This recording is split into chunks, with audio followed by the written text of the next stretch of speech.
correction he got when he'd been walking alongside the doctor for only a few paces. Mr. Ditko's in the annex, he explained, adjusting his walk a little to de-emphasise the bulge. In a purpose-built room. The engineering was quite complicated and very expensive, but your Professor Mulgrew seemed confident she could duplicate it. We had very expensive resources at the MOU, said the doctor, sounding cool and detached and giving no sign at all of noticing the duty manager's crisis of etiquette. Our annual budget is 80 million, and that's supplemented by donations from various sources. Mr. Ditko's cell is already built and waiting for him. The duty manager winced. We don't like to use the word cell, he began, but they'd reached their destination by this time, and the massive steel door, like the door of a bank vault, made the mouthful of euphemisms he was about to utter taste a little sour, so he let the remark tail off. A burly male nurse was waiting for them at the door, and on the duty manager's nod, he now unbolted it.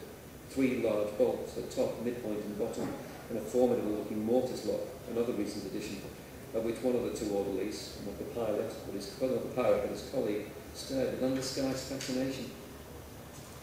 I would have expected Professor Mulgrew to supervise this transfer herself, the manager remarked conversationally. She's been trying for so long to make it happen. She's got a lot on her plate right now, said the man who'd been overdoing the mortise lock. Yeah, saving the world, one ghost at a time. The remark struck the manager as surprisingly irreverent, and so it stuck in his mind. Like the nurse on reception, though, he was finding that the unfeasibly gorgeous doctor was acting like a kind of lodestone in his mind, pulling his attention inwards towards her whenever he tried to think of anything else. God, she smelled like... What? What was it?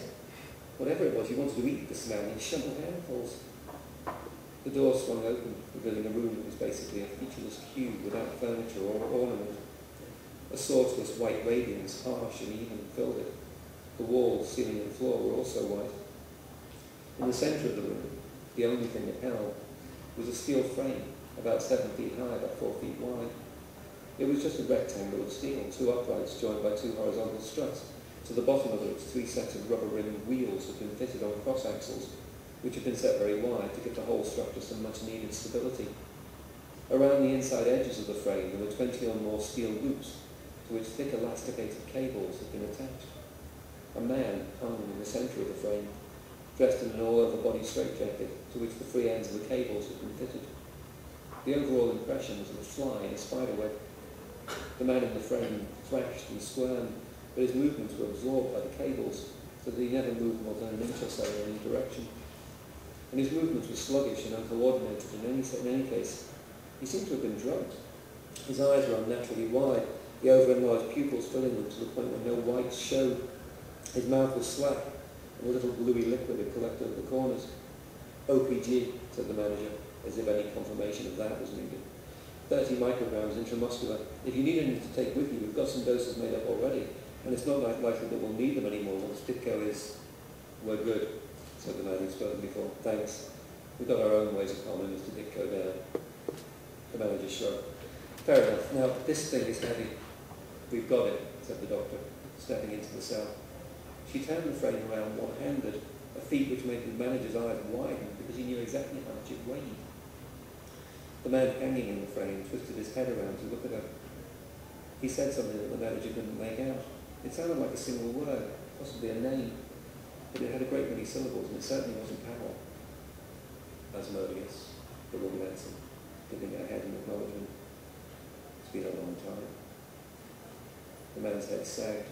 He was fighting a big enough dose of the drug to kill a small herd of elephants.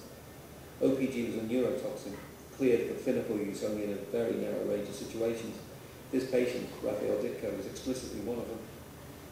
Bitch, he muttered quickly, sounding like a wet-brain alcoholic. Hell, bitch. Does he know you? The manager asked, curious. We met, said the doctor. You diagnosed him? He was your patient? No. The doctor gestured to her 2 attendants who came into the 2 ends of the frame. It was before he was confined. She didn't offer any further explanation, and since the context wasn't a clinical one, the manager didn't feel as though he had any right to press. He stood aside as the 2 men wheeled the frame out of the cell. It was noticeable that they had to lean into it and apply their weight with some determination to make the heavy structure move. A woman hadn't done any of those things. She must be scarily strong, the manager thought. Although he wasn't needed and his job was done, he walked in procession with the little group as they made their way back down the main corridor. He offered the opinion that this transfer ought to have been carried out years before. Ditko has always been a problem for us, he said. We're not a specialised facility in the way that you are. We can't afford to watch him as closely as he needs to be watched. And we ourselves are under different kinds of scrutiny. He lowered his voice. It's fair to say, he murmured with a quick smile at the doctor, that you can put him to some good use. Yes? I mean, that you'll be doing more than just keeping him sedated. Professor Morgridge has some research in mind, I'm sure, into Ditko's condition. And it really needs to be done. He's an incredible specimen. I don't mean to be cold-blooded, but seriously, incredible. With the right equipment and the right person directing things, you could learn a lot. And if you needed some input from us here, observations and conclusions based on...